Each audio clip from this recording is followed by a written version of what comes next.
Go ahead. If you are so brave, just leave. My daughter-in-law Brittany challenged me, her manicured finger pointing toward the front door. She said I would not survive a week without their charity. She said I was a burden they could no longer carry. I did not scream. I did not argue. I simply placed the house keys, the car keys, and the credit card on the marble kitchen counter. The metal chimed against the stone, a sound that marked the end of my life as a father and the beginning of my life as a debt collector. I walked out into the rain without looking back. By the very next day, their phones were ringing non-stop, their credit cards were declining, and they were about to discover that the empire they thought they owned actually belonged to the old man they had just kicked out. Before I tell you how I burned their perfect life to the ground, let me know where you are watching from in the comments below. Like and subscribe if you have ever had to remind someone exactly who you are. The brochure for Golden Oaks Assisted Living landed on my dinner plate, with a wet thud splashing a drop of red wine onto my white shirt. I looked down at the glossy paper. It showed smiling elderly people playing chess in a room that looked suspiciously like a hospital waiting area. At the bottom of the page, circled in thick red marker, was the monthly fee: $8,000. I looked up. Brittany was sitting across from me, sipping her Pinot Grigio, as if she had not just suggested locking me away in a facility for the infirm. "Happy birthday, Harold," she said, though my birthday was not for another 4 months. We took the liberty of filling out the preliminary paperwork. They have a room opening up next week. It is the economy package, but it is clean. I looked at my son Jason. He was 38 years old, the CEO of the logistics company I had founded 40 years ago. He was cutting his steak with intense concentration, refusing to meet my eyes. The silence in the dining room was thick enough to choke on. This dining room, with its vaulted ceilings and custom chandelier, was part of the $3 million estate in Bellevue that I had purchased with cash 10 years ago. I had put the deed in Jason's name to give him status, to give him a leg up in society. Now that leg was being used to kick me out.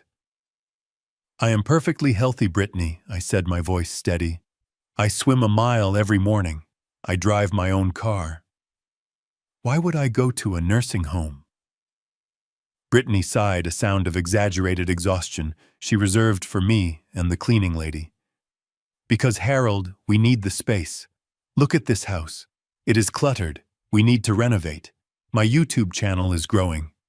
I need a professional studio, and your bedroom on the first floor is the only one with the right lighting. Plus, Jason needs a home gym. We cannot have you shuffling around here like a ghost in your old cardigans, making the place look like a hospice." I placed my knife and fork down. A ghost. That is what I had become to them. For 5 years since I officially retired and handed the reins of Blackwood Holdings to Jason, I had played the part of the quiet, harmless grandfather. I paid the bills. I managed the grounds. I fixed the leaks. I stayed out of their way. I thought I was earning my keep in my own house. I thought I was helping. "Jason," I said, looking directly at my son, "do you agree with this?" Jason finally looked up. His face was flushed, likely from the 3rd glass of wine. "Dad, come on, be reasonable. Brittany is stressed. Having you here, it is a lot. You are 72. You need care we cannot provide. And honestly, it is weird having your dad live with you at our age. We want our privacy. We want to start living our own lives without you hovering over us." I looked around the room. The art on the walls was mine.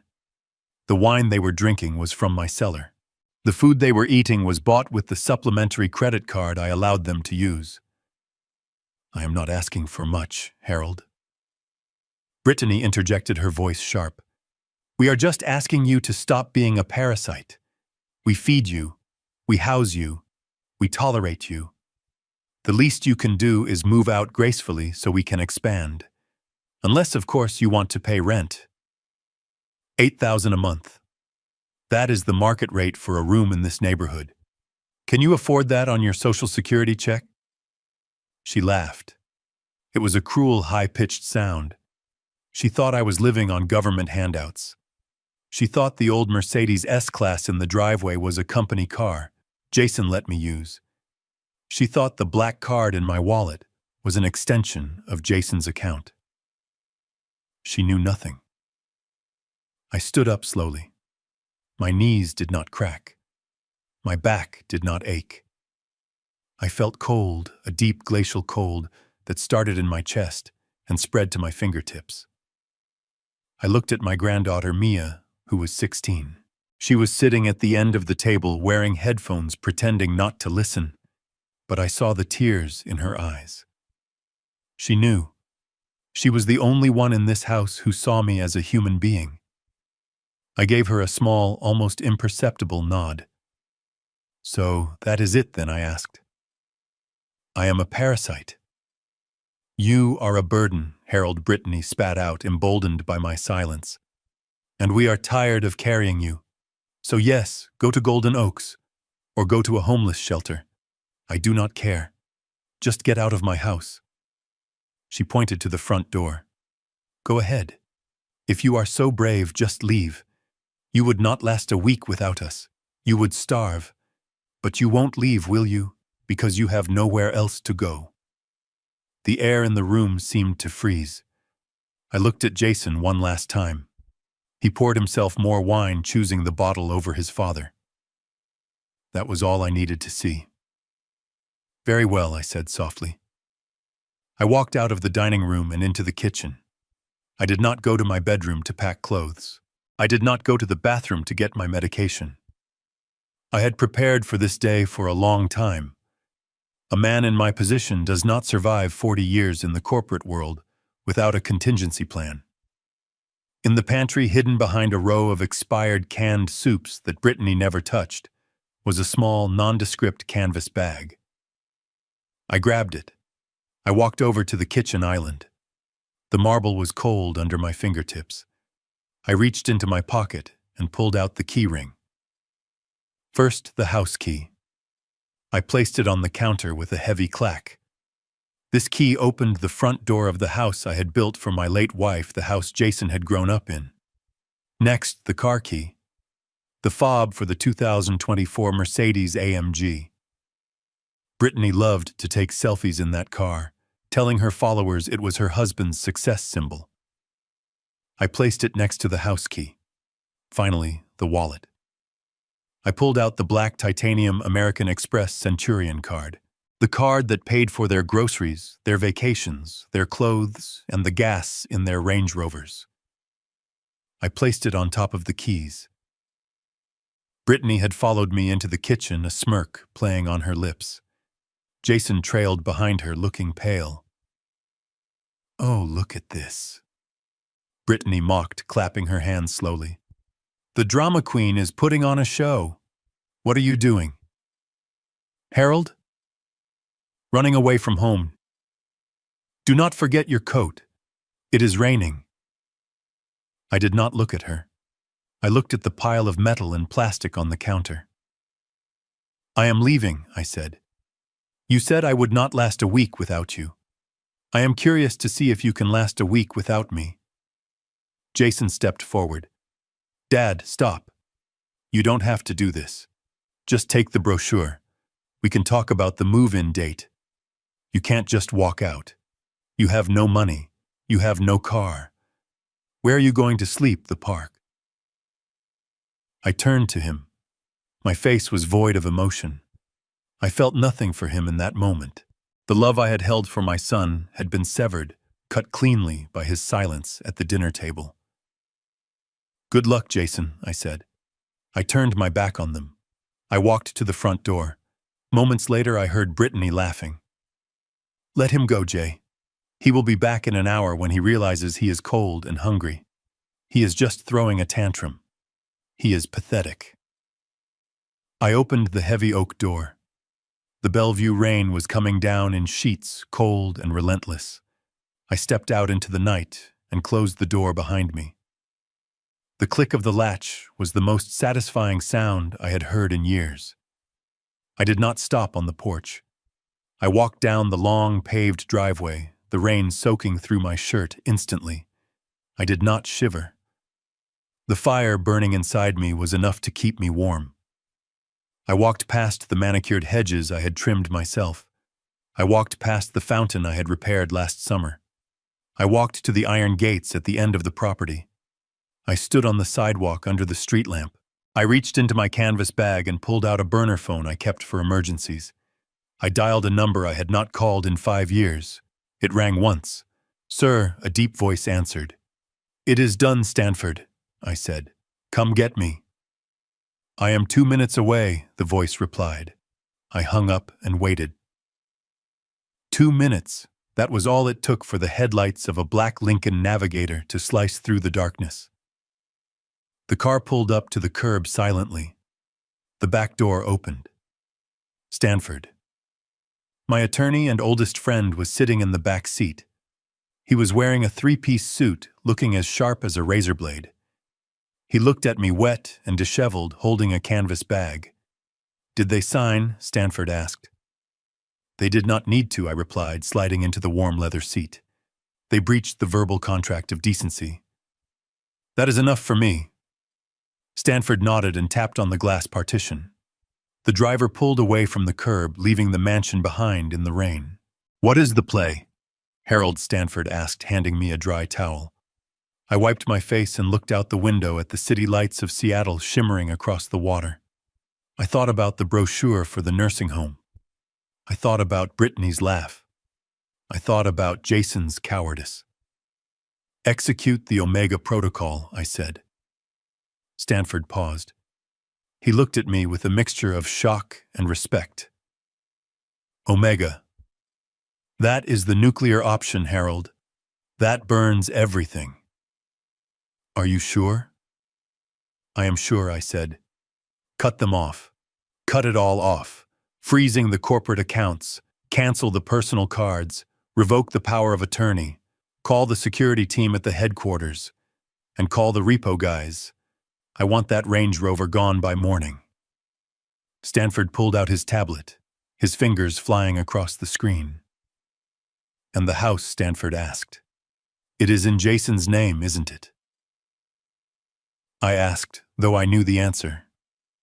"Technically, yes," Stanford said. "But the mortgage is paid by the Blackwood Trust. The property taxes, the utilities, the insurance, the maintenance staff, all paid by the trust. Stop the payments, I commanded. Stop them all. Notify the staff that their employment at that address is terminated effective immediately. If they want a maid, they can hire one. If they want a gardener, Jason can pick up a rake." "Done," Stanford said.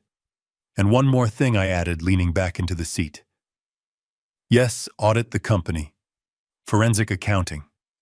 Tonight. I want to know every cent Jason has spent on company plastic in the last 5 years. If he bought so much as a stick of gum that was not business-related, I want it flagged." Stanford smiled a wolfish grin that boded well for me, and very poorly for my son. "This is going to be a bloodbath, Harold." "Good," I said, closing my eyes. "I built that empire with my own 2 hands. If they think they can throw me out like trash, they are going to learn that I am not the trash. I am the fire." The car sped toward the city, toward the Four Seasons Hotel, where the presidential suite was waiting for me. I was not a poor old man. I was Harold Blackwood, the majority shareholder of Blackwood Holdings, a company worth $400 million. And tomorrow, my son and his wife were going to wake up to a world where they owned absolutely nothing. Morning came with a vengeance. I was awake at 5 a.m. watching the sunrise from the balcony of my hotel suite. I had a cup of premium coffee in my hand and a tablet in my lap. I watched the notifications roll in. At 7:00 a.m., the first domino fell. Back at the mansion, Brittany woke up at 10 as she usually did. She walked into the kitchen expecting the smell of fresh coffee and breakfast prepared by Maria, our housekeeper of 15 years. The kitchen was empty. Cold. Dark. Maria Brittany called out, her voice echoing in the large house. "Maria, I need my latte." Silence. She walked to the coffee machine, a complex Italian espresso maker that cost $3,000. She stared at it. She had never made coffee in her life. She pressed a few buttons. Nothing happened. She didn't know she had to grind the beans first. Ugh, useless woman, she muttered, grabbing her phone to text Maria. The text failed to send. She frowned. She checked her Wi-Fi. Not connected. She walked into the living room. The TV was off. The internet modem was dark. "Jason," she screamed. "The internet is down!" Jason came stumbling down the stairs, looking disheveled. He was already on his phone, looking panicked. "It is not just the internet, Britt," he said, his voice trembling. The power is out in the guest wing, and the water pressure is low." "Call the utility company," Brittany snapped. "And call Maria. She isn't here, and the gardener isn't here either. The lawn is a mess." "I tried calling," Jason said, running a hand through his hair. "My phone isn't working. I mean, it turns on, but I can't make calls. It says service suspended." What Brittany checked her phone. Same message. "Use the landline," she yelled. Jason picked up the kitchen phone. Dead air. "This is ridiculous," Brittany raged. "We are going to be late for brunch with the Harrisons. I need to shower. Go start the car. We will deal with this later." Jason grabbed his keys, not the Mercedes keys because I had taken those, but the keys to his Range Rover. He went out to the garage. Brittany went upstairs to dress. She put on her favorite diamond earrings and grabbed her Louis Vuitton bag. She felt a moment of unease, remembering the night before, remembering me walking out. But she pushed it away. The old man was probably sitting in a diner somewhere, crying into a cup of cheap coffee. He would be back. He had to be. She walked out to the driveway. Jason was sitting in the Range Rover, slamming his hands against the steering wheel. "What now?" she screamed. "It won't start," Jason yelled back. "It is locked out. The dashboard says remote immobilization active. Contact lessor." "Lessor?" Brittany asked. "We own this car." Jason looked at her, sweat beading on his forehead. "Actually, the lease is through the company. Dad handles the fleet." Brittany stared at him. Her face went pale. "Are you telling me your father turned off our car?" Jason didn't answer. He tried the ignition again. Nothing. "Call an Uber." Brittany hissed. "Just call an Uber. I am not missing this brunch. I have to network." Jason managed to connect his phone to the neighbor's open Wi-Fi network. He opened the Uber app. He requested a ride. Payment declined. He tried another card, the Visa Platinum. Payment declined. He tried the joint account debit card. Payment declined. Insufficient funds or frozen by issuer. Jason stared at the screen. His hands were shaking. "Britt, none of the cards are working." Brittany snatched the phone from him. "Let me try mine." She entered her card details. Declined. She stood there in the driveway in her designer dress and heels, staring at the phone as if it were an alien object. "What did he do?" she whispered. "What did the old man do?" At that moment, a tow truck pulled into the long driveway. A large man in a jumpsuit hopped out. He was holding a clipboard. "Morning," he said cheerfully. "I am here for the Range Rover and the Porsche in the garage." "Excuse me," Brittany screeched. "You are trespassing." "Get off my property!" "Repossession order," the man said, ignoring her. "Issued by Blackwood Trust. Non-payment and contract termination. I have the paperwork right here. I need the keys or I can just drag them out. Your choice." Jason stepped out of the car. Wait. There is a mistake. I am Jason Blackwood. I am the CEO. My father... Your father is the one who signed the order, buddy, the man said. He listed the reason as unauthorized use of company assets by non-essential personnel. Now keys. Jason handed over the keys. He had no choice. He watched as his status symbol was hooked up to the truck. Brittany stood on the porch, trembling with rage. She had no car, no coffee, no staff, no money, and she was going to be late for brunch. She looked at Jason. "Do something. Fix this. Call him." "I can't call him," Jason yelled back, finally snapping. "My phone doesn't work, then walk." Brittany screamed. "Walk to the nearest payphone or whatever, find him, and tell him he is going to pay for this humiliation." Jason looked at his wife. Then he looked at the empty driveway where his car used to be. Then he looked down the long road that led to the city. "I think," Jason said, his voice barely a whisper, "I think we are the ones who are going to pay." I watched all of this from the security camera feed on my tablet in the hotel room. The cameras I had installed years ago for their safety were now providing me with the best entertainment I had seen in decades. I took a sip of my coffee. Stanford was sitting across from me. "The forensic accountants just sent the first report," Harold Stanford said, his voice serious. "It is worse than we thought." "How much?" I asked. "Jason has siphoned off about $2 million in the last 3 years," Stanford said. "Bogus consulting fees, travel expenses for business trips that were actually vacations to Cabo and Paris. And he put Brittany on the payroll as a brand ambassador for $150,000 a year. She has never stepped foot in the office." I nodded. The anger was there, but it was cold now, hardened. "File the charges," I said. "Criminal," Stanford asked. "Criminal," I confirmed.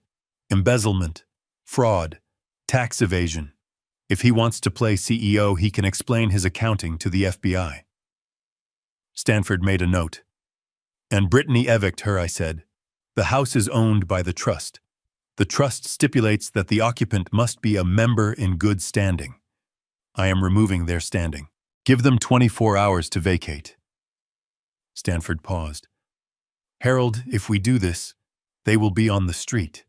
They have no access to cash. Their friends won't help them once the scandal breaks." I looked at the screen again. Brittany was screaming at Jason, throwing her purse at him.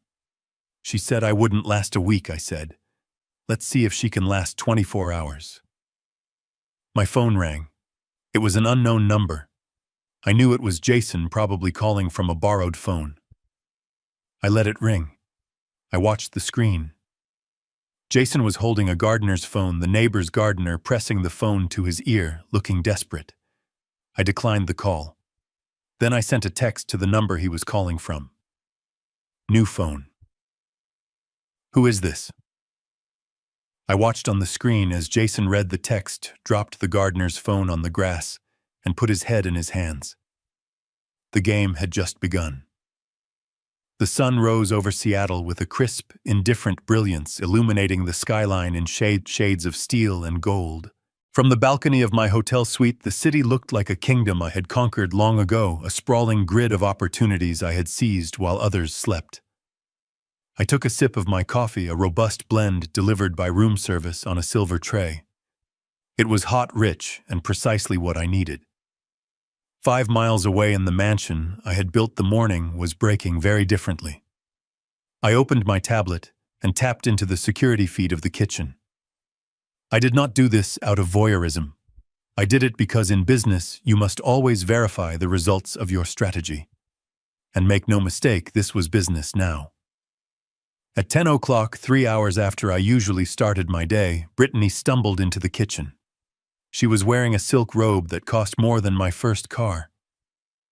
Her eyes puffy with sleep, her hand reaching out instinctively for a cup that wasn't there.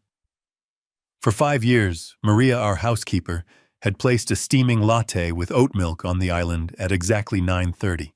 Brittany had never asked for it. She had never thanked Maria for it. She simply expected it to manifest as if the universe owed her caffeine and comfort.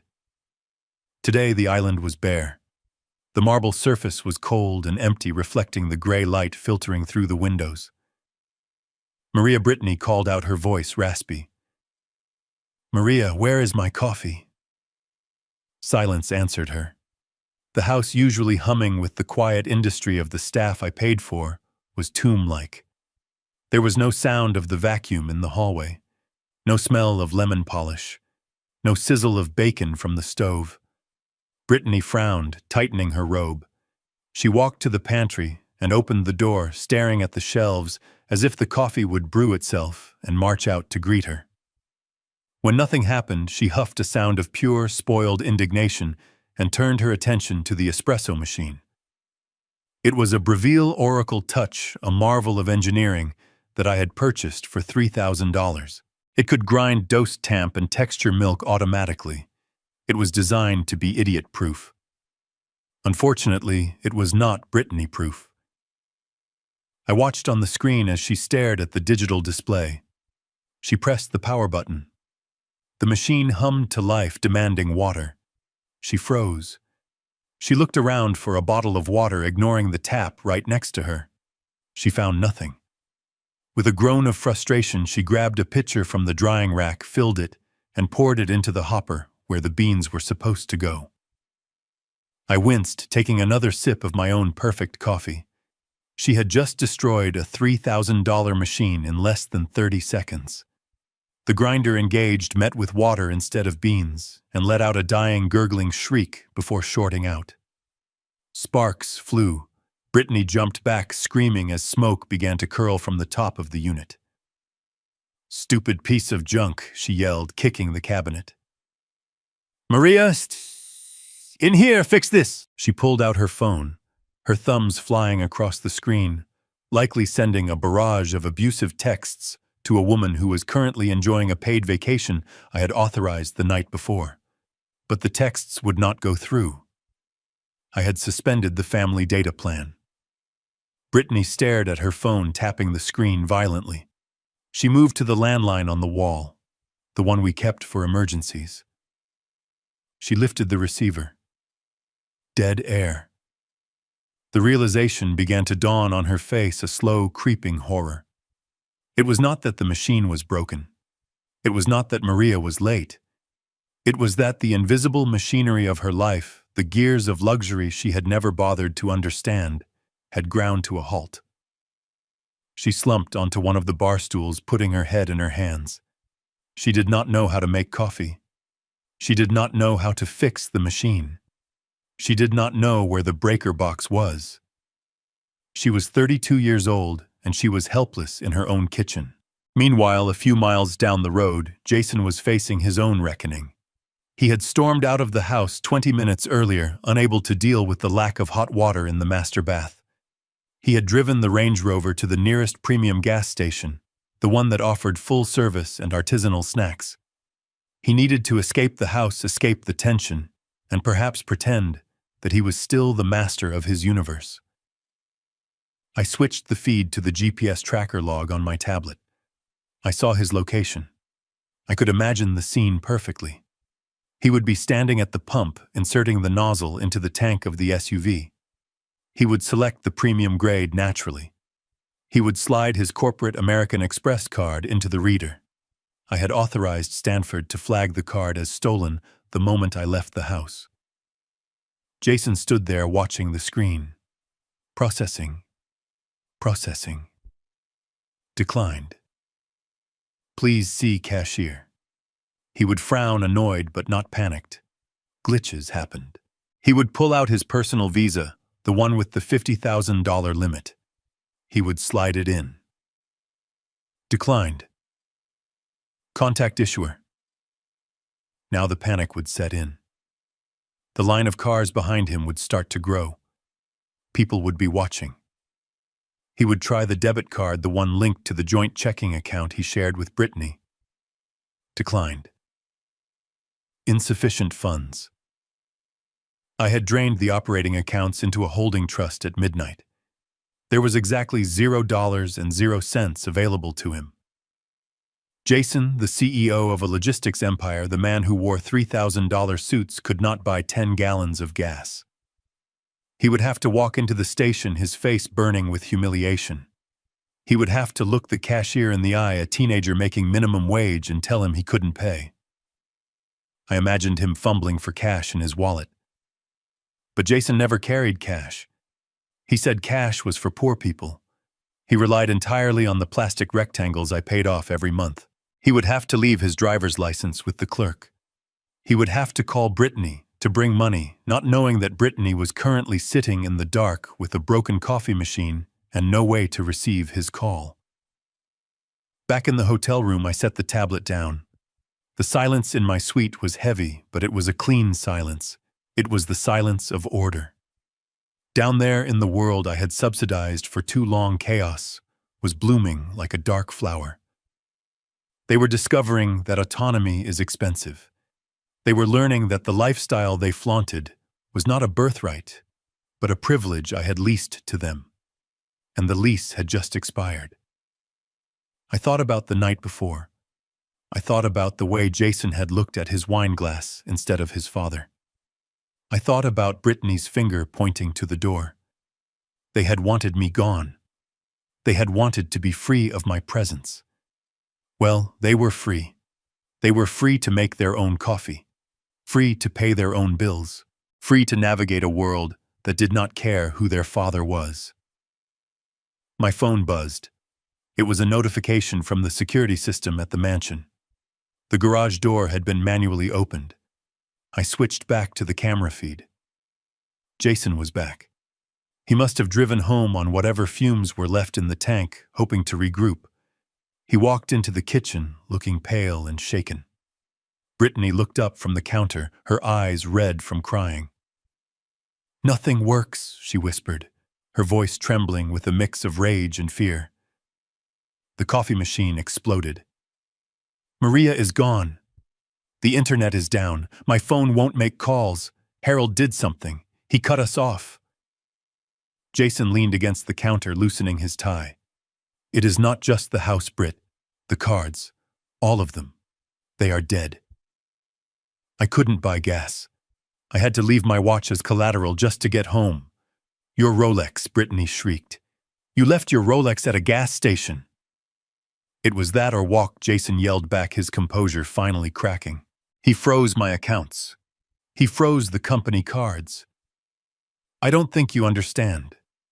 We have no money. None." Brittany stood up, her face twisting into a mask of pure entitlement. "He can't do this. It is illegal. That is financial abuse. We have rights. We are his family. Call him. Call him right now and tell him if he doesn't turn everything back on, I am calling the police." Jason laughed. It was a dry, hollow sound. "With what phone, Brittany, ours are bricks. And even if we could call, what are the police going to do? Arrest him for stopping paying for our lives? It is his money. It has always been his money." Brittany grabbed a vase from the counter and hurled it across the room. It shattered against the wall, shards of porcelain raining down on the floor that no one was coming to clean. "I hate him," she screamed. "I hate him. He is ruining us on purpose. He is a sick, sad old man." Jason slid down to the floor, putting his head in his hands. "He is not sad, Britt. He is teaching us a lesson. And I have a feeling the lecture has just begun." I watched them for a moment longer. The shattered vase, the broken machine, the broken children. I felt a twinge of sadness, a ghost of the love I once had for the boy sitting on the floor. But then I remembered the brochure. $8,000 a month to put me in a room and forget I existed. The sadness evaporated, replaced by the cold steel of resolve. I closed the app. I finished my coffee. It was time to get dressed. I had a meeting with the board of directors, and I needed to look my best when I burned the rest of their world down. I sat in the climate-controlled silence of my hotel suite, the city of Seattle spread out below me like a game board. On the screen of my tablet, a single red dot pulsed rhythmically, moving north along Bellevue Way. It was the GPS tracker embedded in the chassis of the Porsche Panamera Turbo S. Brittany had managed to escape the siege at the mansion. I had watched the security footage earlier. Moments before the first tow truck had fully blocked the main gate to collect Jason's Range Rover. Brittany had peeled out of the garage in the Porsche, nearly running over the repo man's foot. She had left her husband stranded in a house without power or water to face the consequences alone, choosing instead to salvage her social calendar. It was a move of breathtaking selfishness, and it played right into my hands.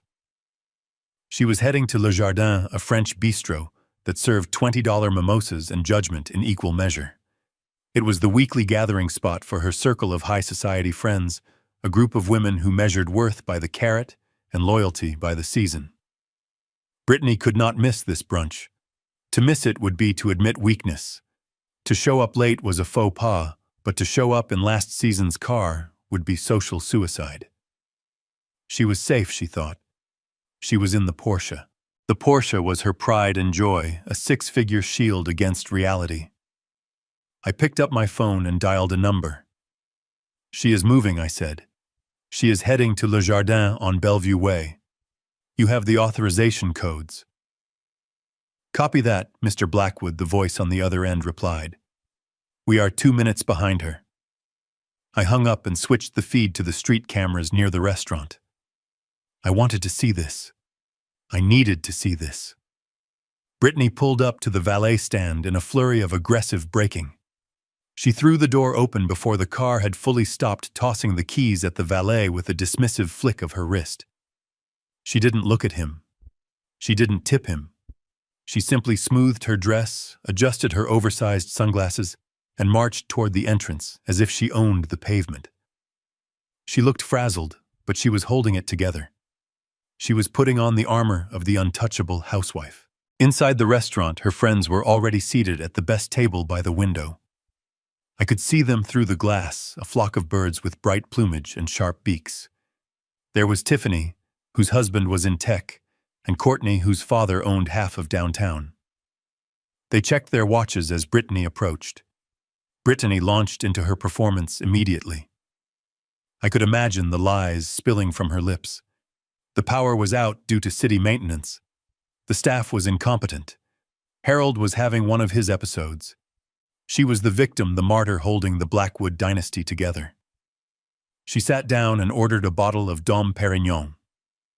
It was a power move. It was an attempt to buy their silence and regain control of the narrative. She laughed, tossing her head back, her diamond earrings catching the light. She looked relieved. She thought she had outrun the storm. But the storm has wheels. Through the street camera, I saw the second recovery vehicle turn the corner. It was not a standard tow truck. It was a heavy-duty flatbed flanked by a spotter car. They pulled up directly in front of the restaurant, blocking the valet lane. The driver, a man who looked like he wrestled bears for recreation, stepped out. He didn't go to the valet stand. He walked straight to the Porsche, which was still parked in the arrival lane because the valet had been too busy dealing with another customer to move it. The driver checked the VIN number on the dashboard. He nodded to his partner. Then he did something that caused a ripple of disturbance through the restaurant window. He slapped a bright orange sticker the size of a dinner plate onto the driver's side window.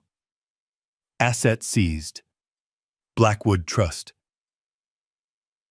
Inside, Brittany was raising her glass for a toast. She didn't see it yet, but Courtney did. Courtney stopped mid-sip, her eyes widening. She pointed toward the window. Brittany turned. The color drained from her face so fast, it looked like a physical blow.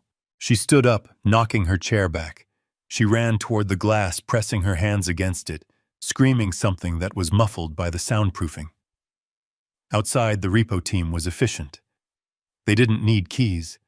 They had the override codes I had provided. The Porsche's lights flashed once, a surrender signal. The engine locked. The wheels locked. The flatbed lowered its ramp.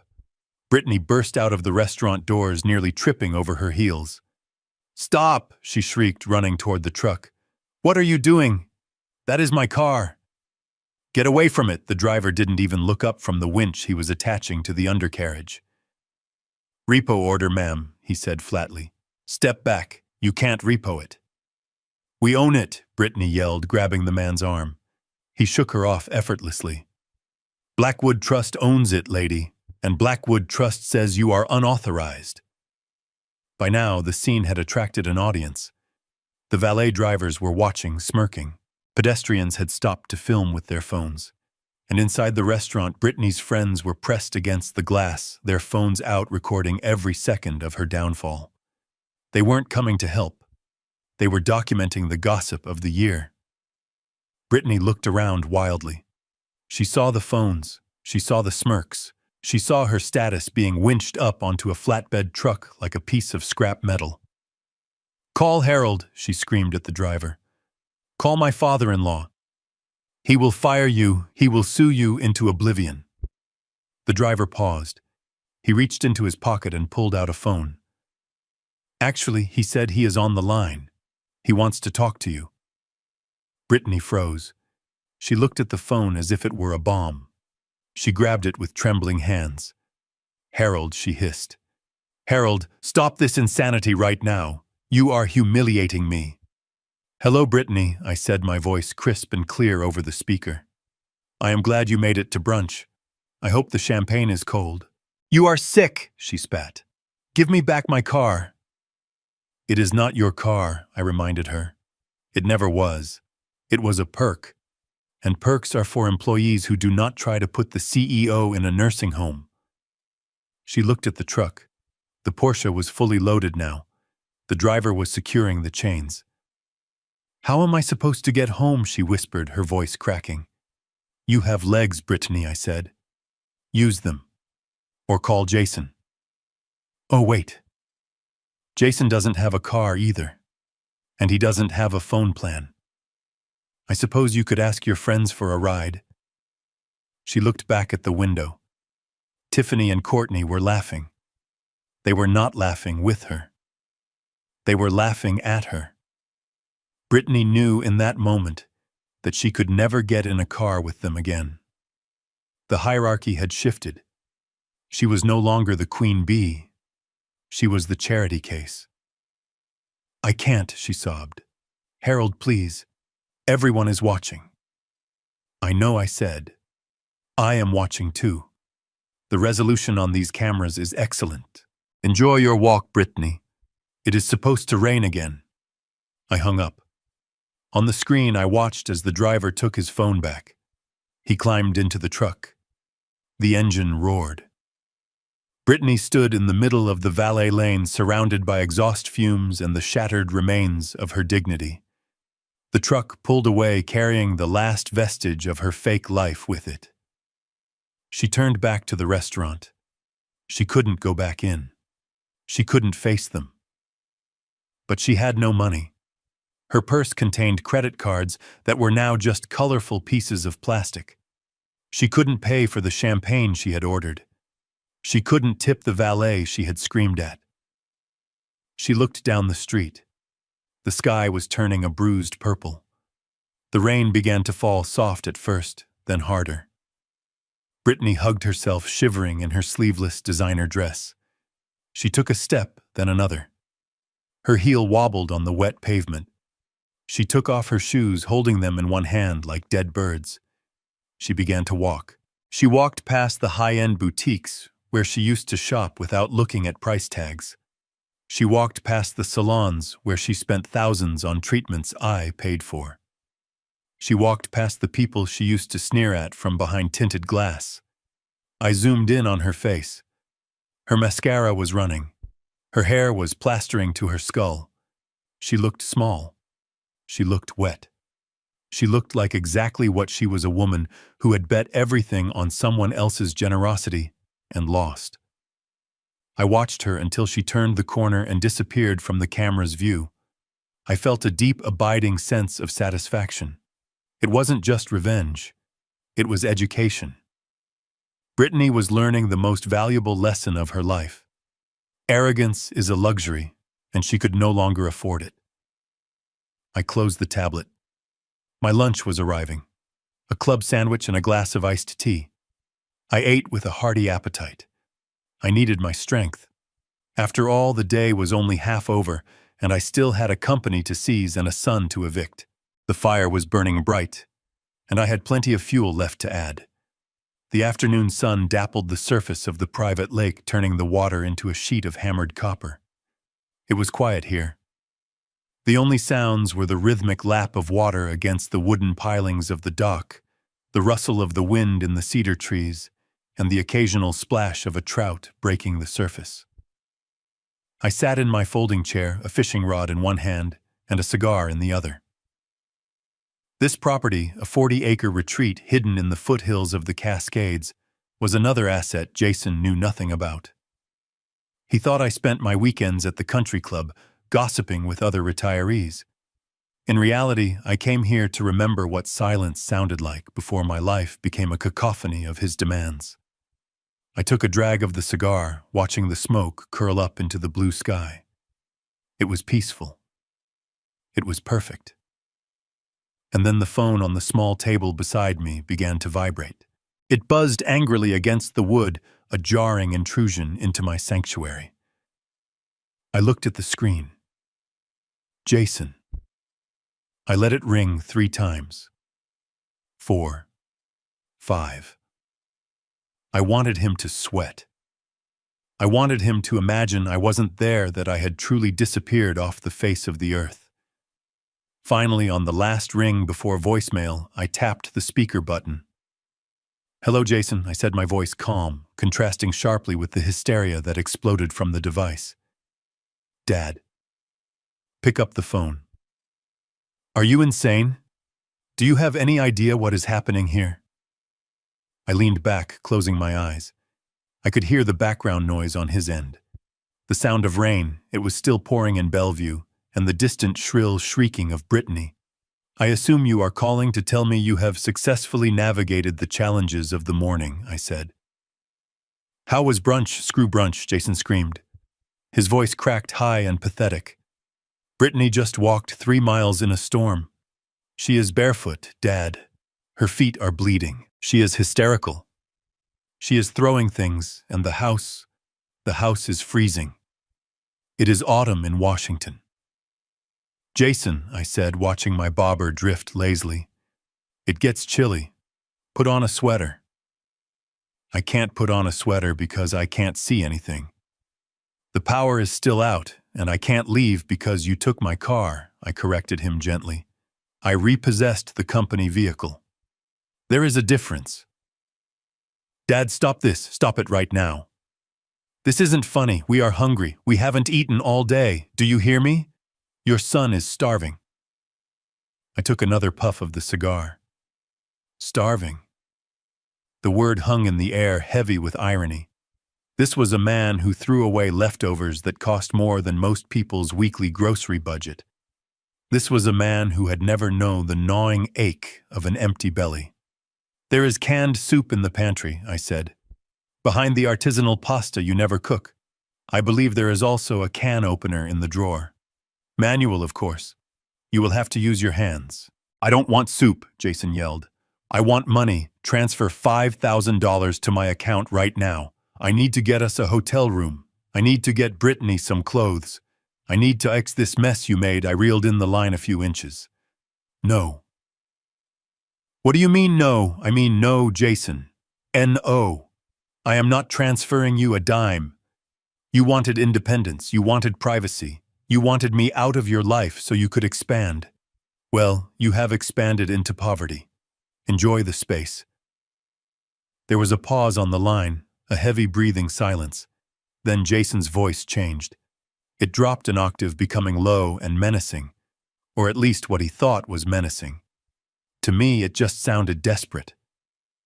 "Don't push me, Dad. You think you hold all the cards? You think I'm stupid." I waited. This was the part I had been waiting for.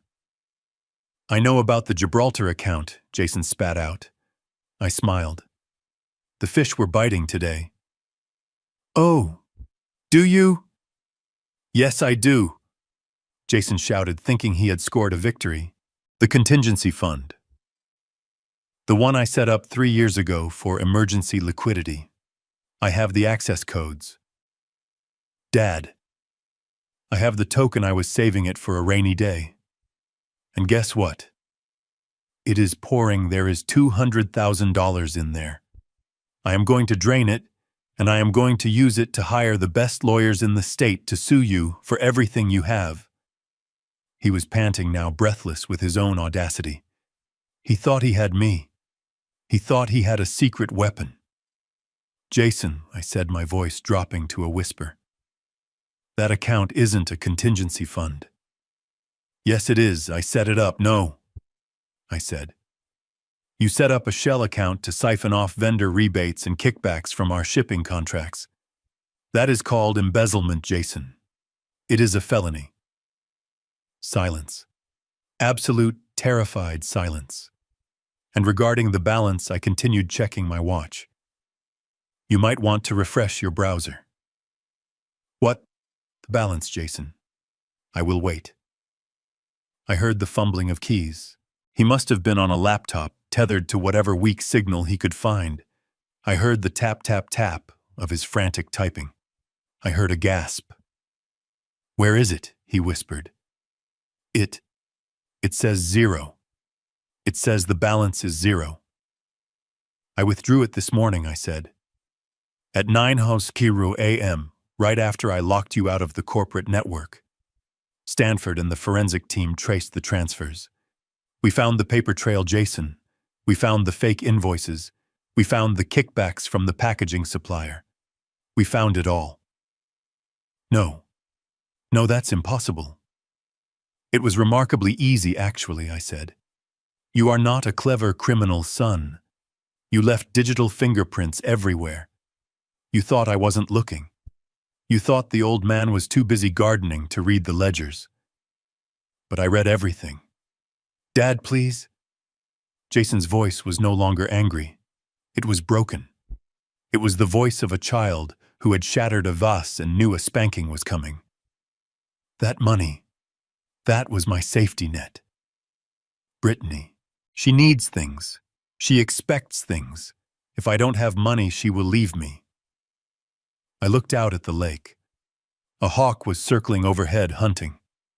Then let her leave, I said coldly. If her love is tied to a bank balance, it is a transaction, not a marriage. You don't understand. I owe people money, Dad. Not just the credit cards I borrowed against that account. If they find out it's empty, then you better learn to run fast, I said. Dad, please, I am begging you. I am your son. You can't leave me like this. I am scared. It is dark here. I felt a flicker of emotion. It wasn't pity, it was disgust. He was 38 years old, and he was afraid of the dark. He was afraid of consequences. He was a hollow man, filled only with the stuffing I had bought him. You wanted to be the man of the house, Jason, I said. You wanted the title. You wanted the throne. Well, heavy is the head that wears the crown, especially when you stole the crown. Dad, goodbye. Jason. I hung up. I did not turn the phone off this time. I left it on the table. I wanted to see if he would call back. He did. Once. Twice. 10 times. I watched the screen light up with his name over and over again. Jason. Jason. Jason. I didn't answer. I picked up my rod. The line went taut. A bite. I stood up, feeling the thrill of the fight. I reeled it in, playing the fish, letting it run, then pulling it back. It was a rainbow trout, shimmering and strong. I pulled it onto the dock. It flopped against the wood, gasping for air, its eyes wide and panicked. I looked at the fish. It had fought hard. It had dignity. I unhooked it and tossed it back into the water.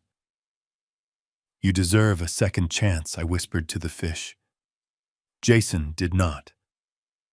I sat back down and lit a fresh cigar. The sun was beginning to set, painting the sky in violent streaks of purple and orange. Tomorrow I would take the company back. Tomorrow I would face the board. But for now, I was going to enjoy the silence. I was going to enjoy the fact that for the first time in his life, my son was finally paying his own way. And the currency he was paying with was fear. The elevator doors to the executive suite on the 42nd floor of the Blackwood Tower slid open with a soft, expensive chime. I was watching from my hotel room, my breakfast untouched, my eyes fixed on the high-definition feed from the camera hidden inside the smoke detector. It was 9 in the morning on a Monday. Usually this was the time Jason strolled in with a latte, high-fiving the interns and pretending to work. Today he looked like a fugitive. He was wearing the same suit he had worn yesterday, the fabric wrinkled and stained with rain. His hair was matted. He had not shaved. He looked around the lobby of the executive floor with wild, darting eyes. The receptionist, a sharp young woman named Sarah, whom I had hired 3 years ago, looked up from her desk. I saw her hand hover over the panic button under her desk. She did not recognize the man stumbling toward her as the CEO. She saw a desperate intruder. "Jason," she said, her voice tentative. "Sir, are you all right?" Jason ignored her. He didn't even look at her. He marched straight toward the double glass doors of the CEO's office. He reached for the handle. Locked. He swiped his keycard. The reader flashed red. Access denied. He swiped it again harder. Red. He slammed his shoulder against the glass, a futile, pathetic gesture. "Open the door!" "Sarah," he shouted, spinning around. "Open it right now! My card is demagnetized." "I am sorry, sir," Sarah said, standing up. "I cannot do that. The system has flagged your credentials. Security has been notified." "Security works for me," Jason roared. "I am the CEO. Open the door." He didn't wait. He kicked the door. It didn't budge. He looked around, spotting a fire extinguisher in the hallway. I leaned forward in my chair. Was he actually going to do it? Was he going to break into his own office? Desperation makes men do foolish things. But this was a special kind of madness. Before he could grab the extinguisher, the elevator doors opened again. Stanford stepped out. He was not alone. Flanking him were 4 men and 2 women in dark identical suits. They carried briefcases and bankers' boxes. They did not look like security guards. They looked like undertakers for a corporation. These were the forensic accountants from the firm of Deloitte and Touche. I had authorized their retainer fee at 3 a.m. Jason froze. He looked at Stanford, then at the team of auditors. "What is this?" Jason asked, his voice cracking. "Who are these people?" Stanford. "Tell them to open my door. I have a transfer to authorize. I have vendors waiting." "There will be no transfers today," Jason Stanford said calmly. Stanford stopped 3 feet from my son.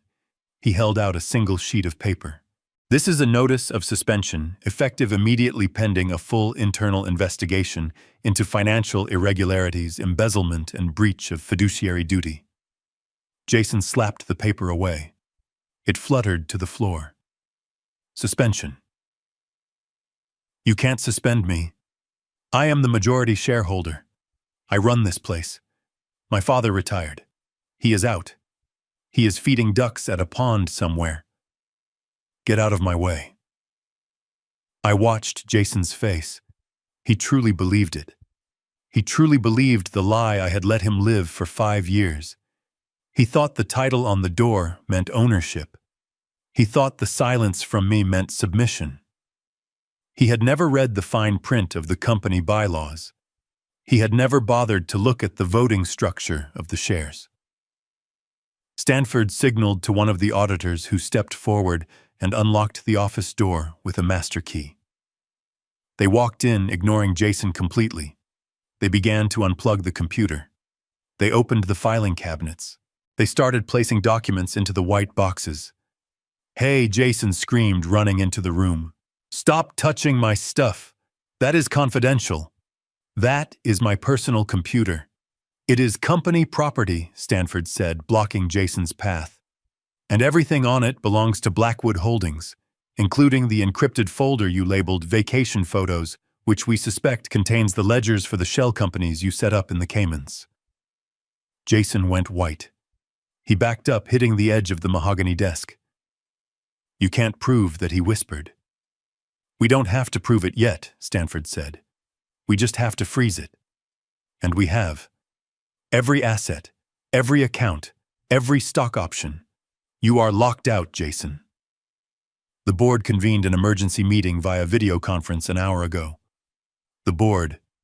Jason laughed nervously. The board loves me. I play golf with them. They wouldn't turn on me. The board voted unanimously to remove you, Stanford corrected, based on the evidence Harold provided. Jason blinked. Harold, my dad. He doesn't have a vote. He is chairman emeritus. That is an honorary title. Stanford smiled. It was a cold, thin smile that had destroyed better men than Jason. You really never read the trust documents, did you? Harold Blackwood retained Class A super voting shares. One of his shares is worth 10 of yours. He controls 60% of the voting power. He always has. He let you play Captain Jason, but he never gave you the ship. I saw the realization hit Jason like a physical blow. His knees buckled. He grabbed the chair for support.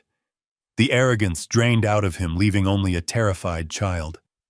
He knew, Jason whispered. He knew the whole time. He knows everything, Stanford said. He knows about the kickbacks from the shipping vendors. He knows about the ghost employees on the payroll who turn out to be your college roommates. He knows you used the company jet to fly your mistress to Art Basel while your wife was at a spa. Jason looked at the camera in the corner of the room. He looked right at me. I took a sip of my coffee. I didn't blink.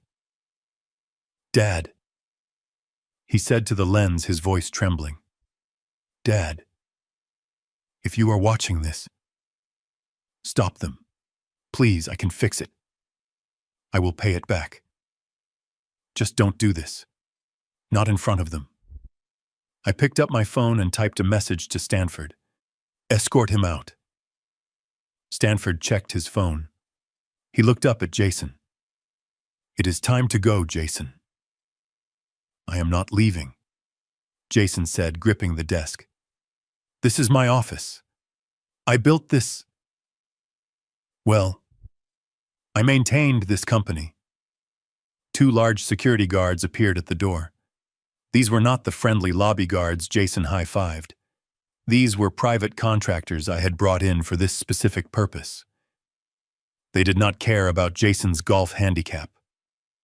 Mr. Blackwood, one of them said, we have been instructed to escort you from the premises. You are to take nothing.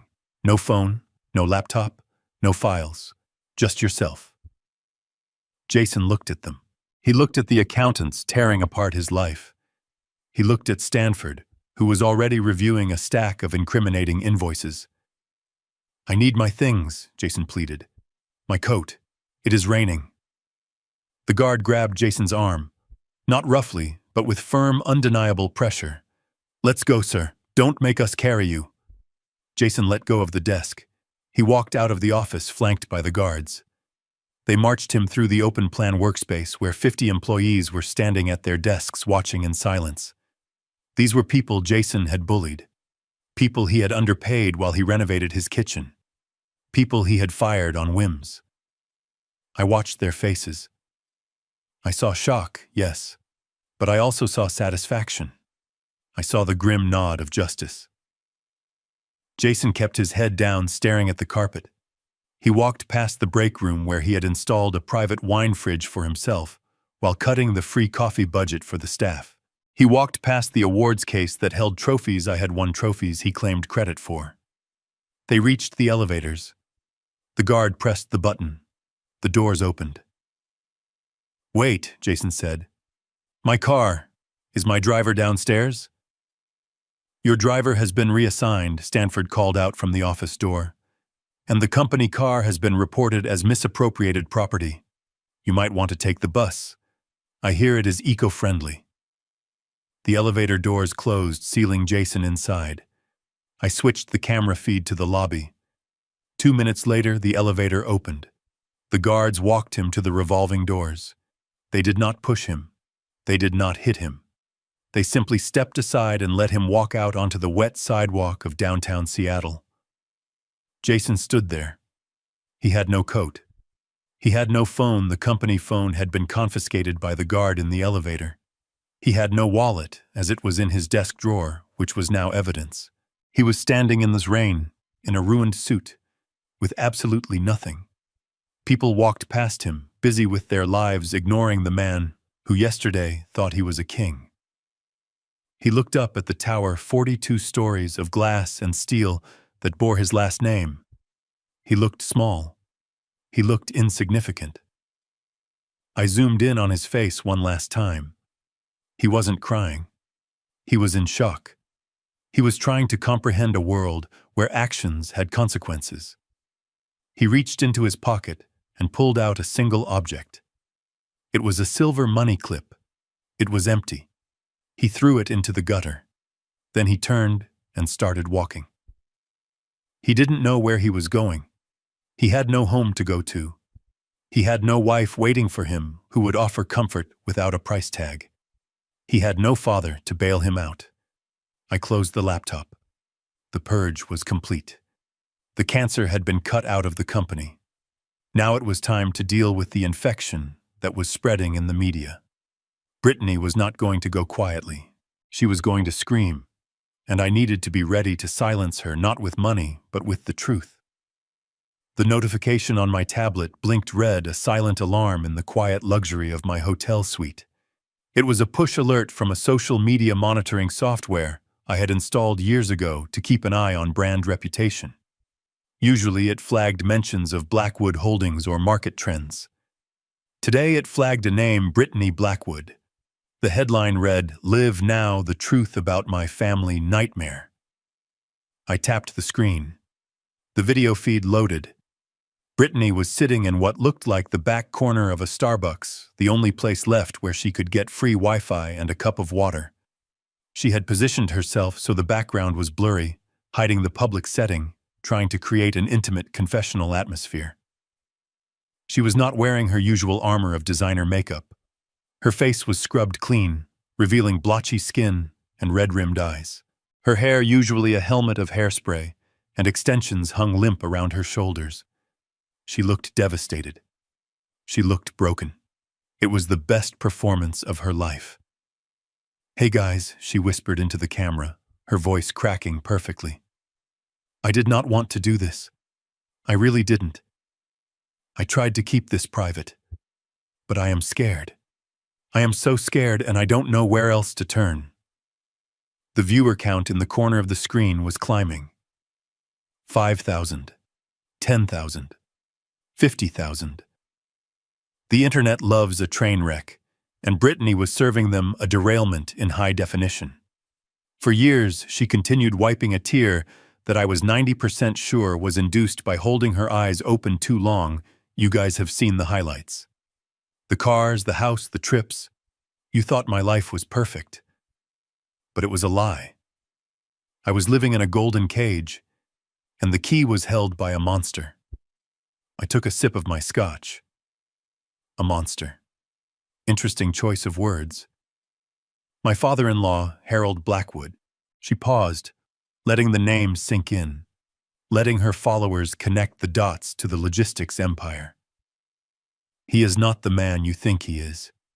He is sick. We tried to help him. Jason and I, we sacrificed everything to take care of him. He has episodes. He gets violent. He gets confused. We wanted to get him professional help, a nice facility where he would be safe. She looked down at her hands, trembling for the camera. When we suggested it yesterday, he snapped. He threw us out.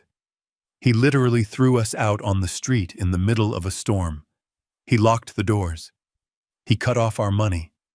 He stole our cars. He left his own son and me with nothing. We didn't even have shoes. The comments section was moving so fast, it was a blur of vitriol. Justice for Brittany began to trend.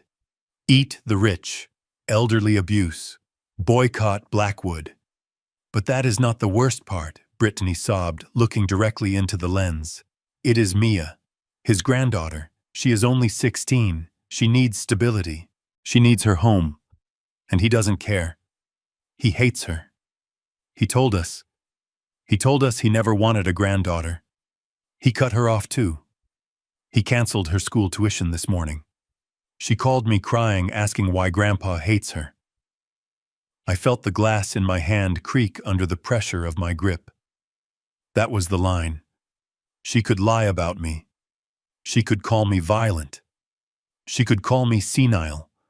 But to drag Mia into her web of deceit, to weaponize an innocent girl, to sell her narrative of victimhood, was a transgression I would not forgive. I had not canceled Mia's tuition. I had prepaid it through her graduation from university. I had set up a trust that Brittany and Jason couldn't touch. I stood up and paced the room. Stanford was on the phone in the corner, his voice raised. "No, we are not issuing a denial yet," Stanford was saying to the PR firm.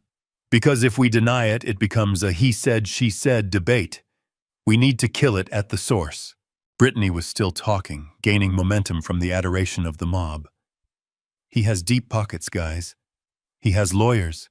He has politicians in his pocket. He is going to try to silence me.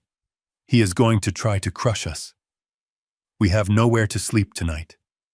We are sitting in a coffee shop because we are afraid to go back. Please, if you can help. There is a link in my bio for a GoFundMe.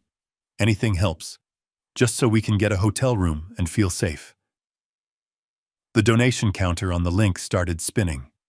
$5, $20, $100. People were sending money to a woman who owned a collection of handbags worth more than their annual salaries, believing they were saving a refugee. My phone rang. It was the chairman of the board of a charity I had supported for 20 years. "Harold," he said, his voice cold. "I am watching this video. Is it true? Did you throw your family out? It is complicated, David," I said. "It doesn't look complicated, Harold. It looks like you are having a breakdown. We have donors calling. They don't want to be associated with this. We are going to have to ask you to step down from the honorary council until this is resolved." He hung up. Another call, this time from a journalist at the Seattle Times. "Mr. Blackwood, we are running a story on the allegations made by your daughter-in-law. We have a source that says police were called to your residence previously for domestic disturbances. Would you like to comment?" "No comment," I said, and ended the call. The walls were closing in.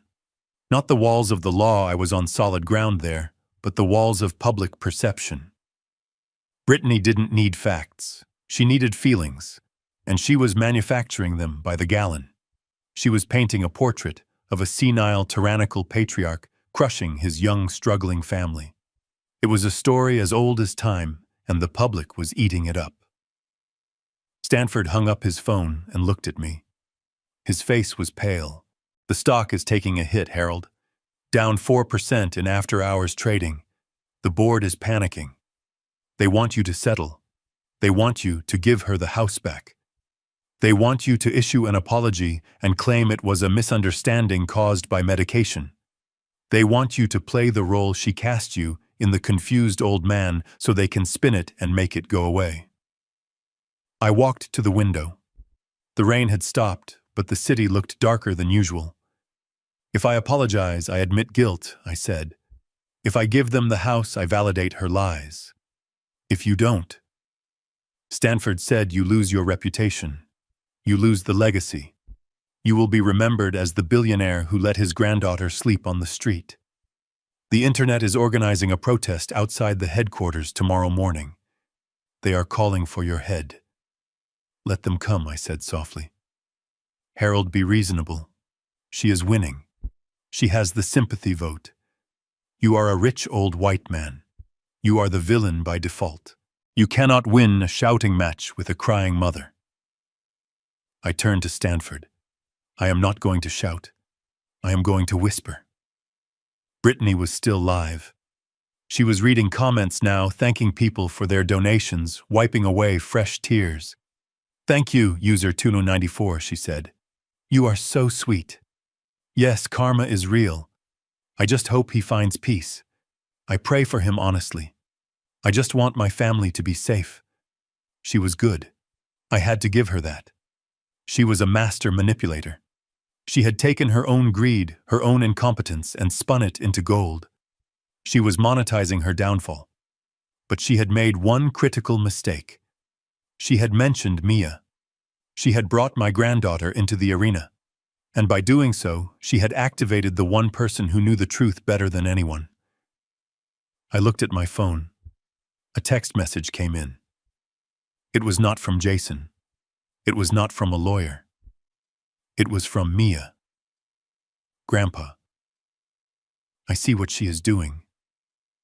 I am coming. I felt a surge of fear. Mia was 16. She should not be involved in this war. She should be doing homework. She should be worrying about prom. Stay where you are, Mia, I typed back. It is not safe. The dots bubbled. She was typing. It hasn't been safe here for a long time. I am done being quiet. Check your email. I opened my email app. A new message from Mia Blackwood appeared. The subject line was simply, Evidence. Attached was a folder. I opened it. It contained screenshots, text messages, voice memos, and a video file dated 3 weeks ago. I clicked on the video. It was shaky, filmed from a phone hidden in a pocket or a bag. It showed Brittany sitting at the kitchen island, the same island where I had left my keys, talking to a man I didn't recognize. He was young, fit, wearing a tight t-shirt. Her personal trainer. He is old, Brittany was saying in the video, laughing as she poured wine. He is going to kick the bucket soon. And when he does, Jason gets everything. And then baby, you and I are going to Ibiza. I just have to make sure he doesn't change the will. That is why we are pushing for the competency hearing. If we can prove he is losing it, the old will stands. The man laughed. You are bad, Brit. I am not bad, she purred, touching his arm. I am just impatient. The video ended. I looked at Stanford. He was reading over my shoulder. He let out a low whistle. That changes the narrative, Stanford said. I looked back at the live stream. Brittany was still crying, still begging, still destroying my name with every breath. She thought she was untouchable. She thought she controlled the story. I forwarded the email to Stanford. Prepare the press release, I said, and call the TV stations. Tell them I am ready to make a statement, but not a written one. I want a stage, when Stanford asked. Tomorrow night, I said. At the Children's Hospital Gala. They haven't uninvited me yet, have they? No, Stanford said. You are the guest of honor. Good, I said. Brittany loves parties. Let's give her a reason to attend. I looked at the tablet one last time. Brittany was signing off. Good night, guys. Pray for us. We will get through this. Love you all. The screen went black. Sleep well, Brittany, I whispered to the dark room, because tomorrow you wake up in hell. The knock on the door of my suite was soft, hesitant, a stark contrast to the aggressive pounding of the storm against the floor-to-ceiling windows. It was 10:30 at night. I opened the door. Mia stood there dripping wet, her school backpack clutched to her chest like a shield. She was wearing a hoodie that was 2 sizes too big and sneakers that squelched on the pristine carpet. She looked small. She looked terrified. But in her eyes I saw the same steel that I saw in the mirror every morning. She was a Blackwood through and through. Grandpa, she whispered. I didn't say a word. I simply stepped aside and opened my arms. She collapsed into me, burying her face in my sweater. Sobbing, the kind of deep, body-shaking sobs that only come when you have been holding the world on your shoulders for too long. I held her tight, stroking her wet hair, feeling a rage burn in my gut that made the earlier anger at Jason seem like a mild annoyance. They had done this to her. They had turned their home into a war zone and left a 16-year-old girl to navigate the crossfire. Come in, Mia, I said gently, closing the door and shutting out the world. You are safe here. I ordered hot chocolate and a club sandwich from room service. I gave her a plush hotel robe and took her wet clothes to be dried. We sat on the velvet sofa watching the steam rise from the mugs. For a long time we didn't speak. We didn't need to. The silence was a balm. "How did you get here?" I asked finally. "Uber," she said, blowing on her cocoa. "I used the emergency cash you gave me for my birthday. Mom and Dad, they didn't even notice I was gone. They are screaming at each other. Dad is drinking. Mom is throwing things. The power is still out, so it is just shadows and yelling." It was scary, Grandpa. I reached out and squeezed her hand. "I am sorry, Mia. I never wanted you to be part of this collateral damage." She shook her head, setting the mug down. She reached for her backpack. "I am not collateral damage, Grandpa. I am a witness, and I brought the receipts." She pulled out her iPad. The screen was cracked in the corner, a testament to the chaotic environment she had just fled. She unlocked it and handed it to me. "You saw the video of Mom and the trainer," she said, her voice devoid of emotion. "That was bad. But Grandpa, that is just the beginning. I knew Dad was in trouble. I knew he was worried about money. So last week, when he left his laptop open, I looked. I just wanted to see how bad it was." She swiped the screen, opening a folder labeled simply "Exit Strategy." I looked at the documents. My heart, which I thought had hardened into stone, cracked. These were not just bank statements or evidence of embezzlement. I was prepared for greed. I was prepared for theft. But this was treason. There were emails chains between Jason and the CEO of Vanguard Logistics, our biggest and most ruthless competitor. There were PDF attachments containing our client lists, our pricing algorithms, and the blueprints for our automated sorting facilities, proprietary technology that I had spent $50 million developing. "He is selling us out," I whispered. "He is selling the routing codes," Mia confirmed. "He has a meeting scheduled for Friday. He is going to give them the encryption keys in exchange for a $5 million consulting contract and a seat on their board in Hong Kong. He is planning to flee, Grandpa. He is going to leave Mom. He is going to leave me. And he is going to burn your legacy to the ground on his way out." I stared at the screen. The date on the draft contract was from 2 weeks ago, before the dinner, before the argument, before I walked out. Jason hadn't just snapped under pressure. He had been planning to stab me in the back for months. He was going to sell the company that fed him, the company that bore his name, for a quick payout, so he could run away from the mess he had made. I looked at Mia. She was watching me, her eyes wide and fearful. "Did you know?" she asked. "I knew he was weak," I said, my voice raspy. "I knew he was entitled. I did not know he was a traitor." "There is more," Mia said. She opened another file. It was a voice memo recorded 3 days ago. I pressed play. It was Brittany's voice. She sounded calm, calculating. "I talked to Dr. Evans," she was saying. "He says if we can get him agitated enough, if we can provoke an outburst, he can sign the emergency committal order. We just need to trigger him. Maybe mess with his meds. Or just push him. Once he is in the lockup, the power of attorney kicks in immediately. We can liquidate the trust before the courts even review the case." Then Jason's voice. "Are you sure? It feels risky. Do you want to be poor, Jason?" Brittany snapped. "Do you want to lose the house? Do you want to lose me? Just do it. Push the old man until he breaks." The recording ended. I sat back, the silence of the room rushing in to fill the void left by their poisonous voices. They weren't just waiting for me to die. They were actively trying to destroy my mind.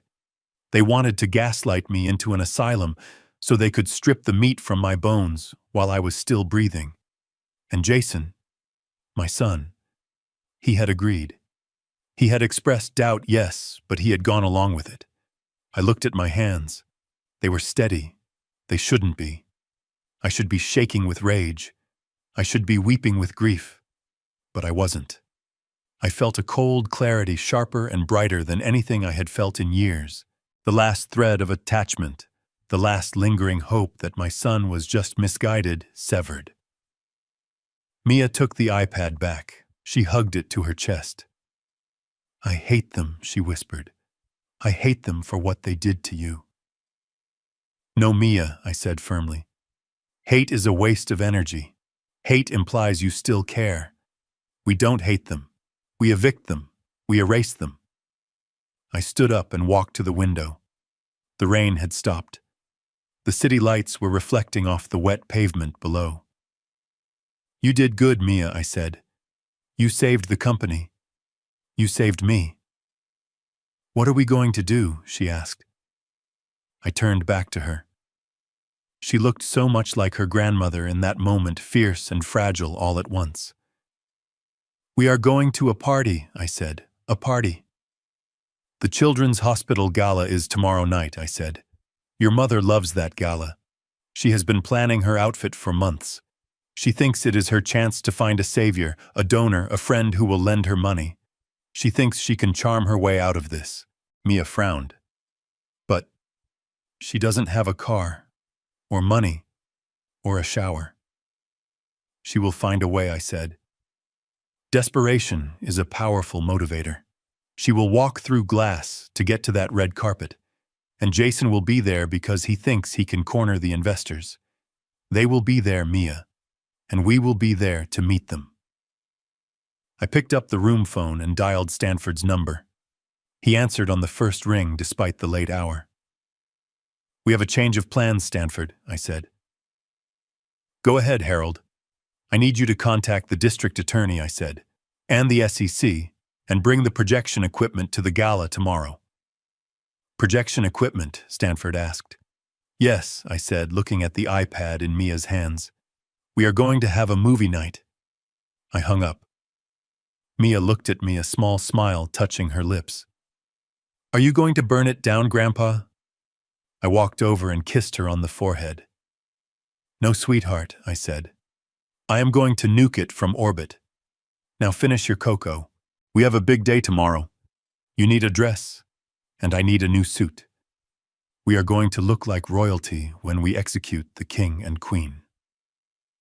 The crystal chandeliers of the Fairmont Olympic Hotel ballroom cast a golden, forgiving light over the congregation of Seattle's elite, but they could not hide the stench of desperation emanating from my son and his wife.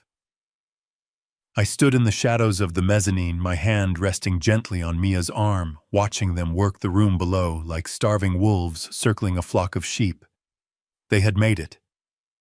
I did not know how, but I suspected Brittany had pawned her engagement ring, or perhaps Jason had sold his watch to a fence for pennies on the dollar. It didn't matter.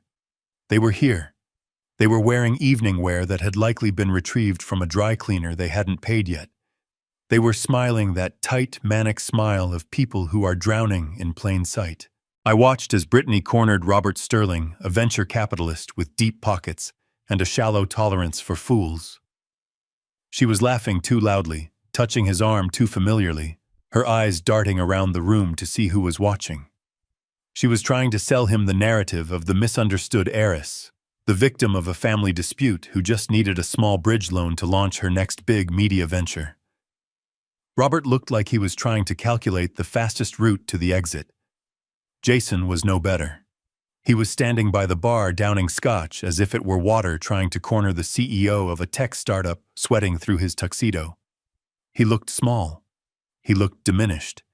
He looked like a man who knew the floor was about to open up beneath him. "It is time," Grandpa, Mia whispered. She looked breathtaking. We had spent the afternoon shopping not at the trendy boutiques Brittany frequented, but at a bespoke tailor who understood that elegance is about fit, not logos. She wore a deep navy gown that made her look like a young queen, her hair pulled back, her eyes clear and fierce. She was no longer the scared girl in the hoodie. She was a Blackwood. We descended the grand staircase. The room did not go quiet immediately, but the silence spread like a wave as people noticed us. I was not the frail cardigan-wearing retiree they had seen at the club for the past 5 years. I was wearing a tuxedo cut from Italian wool, my posture erect, my face set in stone. Stanford walked 2 steps behind us, carrying a leather portfolio that contained the death warrant of my son's future. The governor saw me first. "Harold," he boomed, breaking away from a circle of donors. "We were told you might not make it. There were rumors, concerning rumors." I shook his hand, my grip firm. "Rumors are the ghosts of the board, Governor. As you can see, I am quite alive." Brittany saw me then. She froze mid-laugh. Her eyes widened, scanning my suit, Mia's dress, the governor at my side. For a split second, I saw fear. But then her survival instinct kicked in. The mask slammed back into place.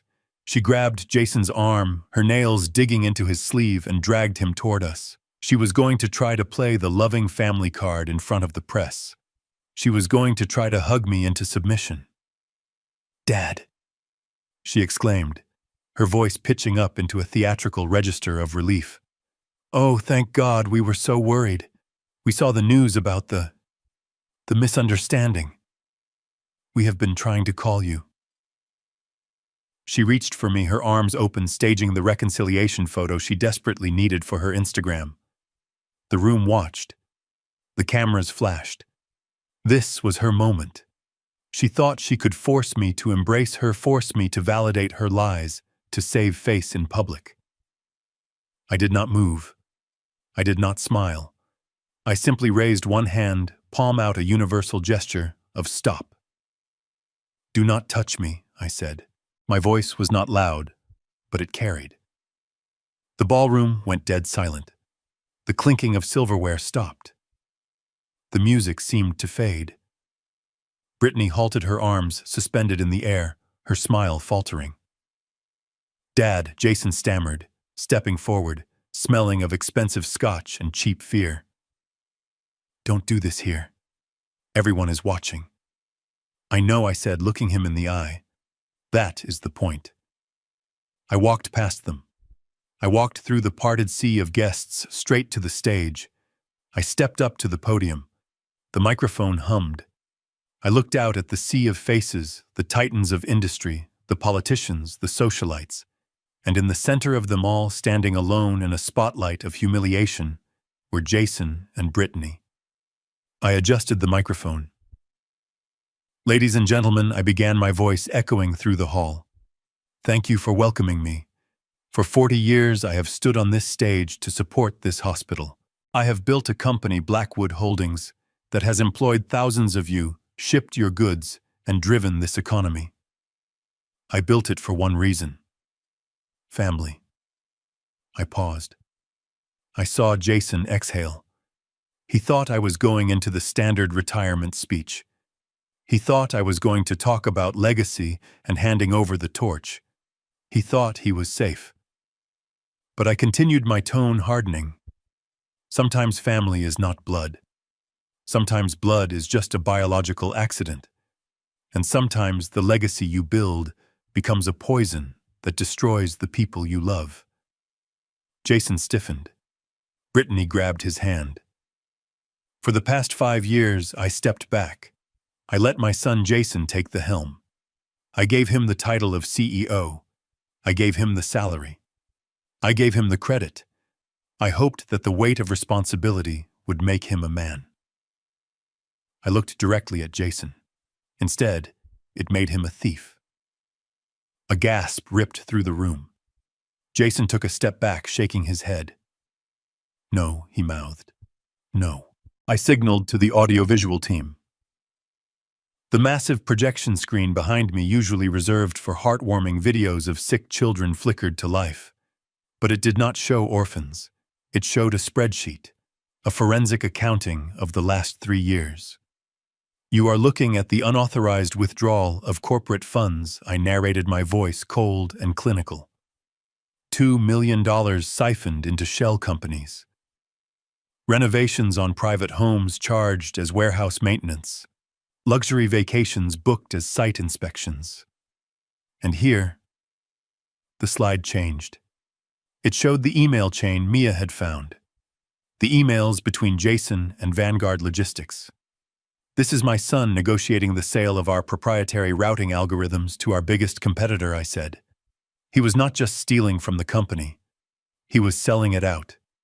He was trading 50 years of my work for a golden parachute so he could run away from the mess he made. Jason fell to his knees.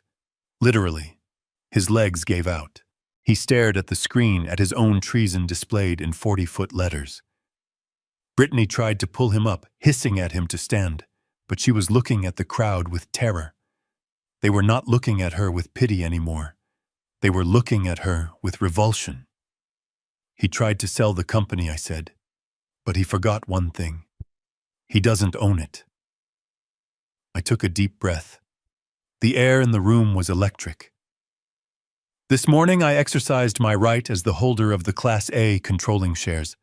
I have entered into an agreement with Vanguard Logistics myself.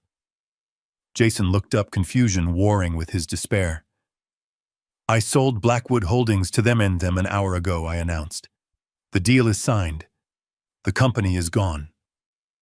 The room erupted in whispers. A billion-dollar merger announced at a charity gala.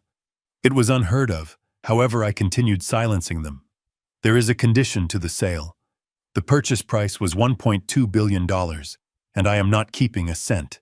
I gestured to the governor. The entirety of the proceeds, 100%, has been placed into an irrevocable trust. 50% will go to the Seattle Children's Hospital. Thunderous applause broke out. People stood up. But I wasn't done. And the other 50%, I said, raising my voice over the cheering, will go to the Veterans Support Fund. I looked at Jason. He was weeping now. He knew what this meant. If the company was sold, his job was gone. If the money was donated, his inheritance was gone. As for my son Jason and his wife Brittany, I said, the venom finally seeping into my tone. They believed they were entitled to this empire. They told me I wouldn't last a week without them. They tried to put me in a home to get me out of the way. I leaned into the mic. You wanted independence, Jason. You have it. I am leaving you exactly what you earned. Nothing. The trust that paid your mortgage is dissolved. The cards are canceled. The cars are repossessed. You are effective, immediately unemployed and disinherited. Brittany screamed. It was a primal sound of rage. She ran toward the stage, her face twisted. You can't do this, she shrieked, clawing at the air. It is our money. You are senile. You are crazy. Someone stop him. Security guards stepped out from the wings. They didn't move toward me. They moved toward her. They formed a wall between the stage and the raving woman in the evening gown. And one last thing I said, looking at the crowd. If anyone in this room lends them money, know that you are lending it to a man who is currently under investigation by the SEC and the district attorney for corporate fraud. The evidence you see on the screen has already been forwarded to the authorities. The final nail. I had not just bankrupted him. I had made him radioactive. No one in this room, no one in this city would touch him. I stepped back from the podium. I took Mia's hand. She was crying, but she held her head high. We walked off the stage to a standing ovation. They were cheering for the donation, yes, but they were also cheering for the show. They were cheering for the old lion who had bitten back. As we exited the ballroom, I looked back one last time. Brittany was being restrained by security, screaming obscenities. Jason was still on his knees, staring at the floor, surrounded by the debris of the life he had thrown away. He was alone in a room full of people. I felt a heavy sadness in my chest, the weight of a father who had to amputate his own limb to survive. But as I looked at Mia at the future walking beside me, the weight lifted. It was done. The empire was burned. The field was cleared. Now we could build something real. Stanford met us at the door. The FBI is waiting in the lobby, Harold, he said quietly. They want to talk to Jason. Let them in, I said. He has plenty of time to talk now. The morning sun filtered through the high windows of the grand estate, casting long geometric shadows across the marble floors of the foyer. Jason stood by the kitchen island, a porcelain cup of espresso in his hand, looking out over the manicured lawns that he believed were finally irrevocably his. He took a sip, the bitter warmth of the coffee grounding him in a reality he had manipulated into existence. Across the room, Brittany was flipping through a catalog of Italian furniture, her finger tracing the lines of a velvet sofa that cost more than most people earned in a year. She was already mentally stripping the house of his father's legacy, erasing the old man's presence one room at a time. They spoke of renovations with the casual arrogance of conquerors who had forgotten that empires can fall in a single day. The silence of the morning was not broken by a bird's song or a gentle breeze, but by the synchronized slam of heavy car doors. It was a sound that carried weight, a mechanical thud that vibrated through the walls. Jason frowned, setting his cup down with a sharp clatter. He walked to the window expecting a delivery truck, or perhaps a gardener who had arrived too early. What he saw made the blood drain from his face, leaving him cold and hollow. A fleet of black SUVs had swarmed the driveway, blocking the exit gate. They were not alone. Flanking them were two local police cruisers, their lights flashing silently, painting the oak trees in urgent strokes of red and blue. Before Jason could even form the word police, the front door exploded inward with a violence that shook the crystals on the chandelier. Men in windbreakers bearing the bright yellow letters FBI flooded the hallway. They moved with the precision of a pack of wolves' weapons, drawn voices barking commands that allowed for no hesitation. Jason stumbled back, his hands instinctively raising in the air, his mind racing to find an angle, a lie, a contact he could call. But the air in the room had changed. It was no longer the air of a home. It was the sterile, suffocating air of a crime scene. Special Agent Miller, a man with eyes like flint and a jaw set in stone, stepped through the chaos. He did not yell. He did not need to. He walked straight to Jason, who was now pressed against the granite countertop, his arrogance dissolving into trembling fear. Miller pulled a folded document from his jacket pocket and held it up. It was an indictment. Jason stammered, demanding to know the meaning of this intrusion, invoking his rights, his lawyers, his status. Miller simply smiled, a cold, humorless expression that signaled the end of the game. He told Jason that they were not there for a misunderstanding. They were there for wire fraud, money laundering, and the embezzlement of $4 million from the company accounts. Jason laughed, a high-pitched, hysterical sound. He claimed the books were clean, that he was the CEO, that he had absolute control. Miller shook his head slowly. He explained that the books Jason had cooked were not the only records. He revealed that Harold had not been idle during his months of silence. While Jason was busy measuring drapes and buying sports cars, Harold had been meeting with forensic accountants. Harold had been printing every email, every transfer, every falsified invoice. He had hand-delivered a box of evidence to the federal prosecutor 3 days ago. The audit was complete. The trap had been set weeks ago, and Jason had walked right into it, blinded by his own greed. While the federal agents secured Jason, the local sheriff stepped past them, heading straight for Brittany. She was standing by the fireplace, clutching the catalog to her chest, as if it were a shield. She began to scream at the officers, ordering them to leave her property, threatening to sue them for trespassing. She screamed that she was the lady of the house, that her husband owned this town. The sheriff, a man who had known Harold for 30 years and had watched these two vultures circle, the old man did not blink. He held up a piece of paper that was far simpler than the federal indictment, but just as devastating. It was an immediate eviction order. Brittany shrieked that it was a mistake, that the house belonged to Jason. The sheriff corrected her with a voice that cut through her hysteria like a blade. The house did not belong to Jason. It never had. The deed had been transferred 5 years ago into a blind trust managed by a third-party charity, a safeguard Harold had put in place after his wife passed. The terms of the trust were clear. Upon any evidence of criminal misconduct by the occupants, the tenancy was void immediately. The charity had triggered the clause this morning at 9 o'clock. The sheriff gestured to the door. He told her she had 5 minutes to vacate the premises. Whatever she could carry in her hands was hers. Everything else belonged to the trust.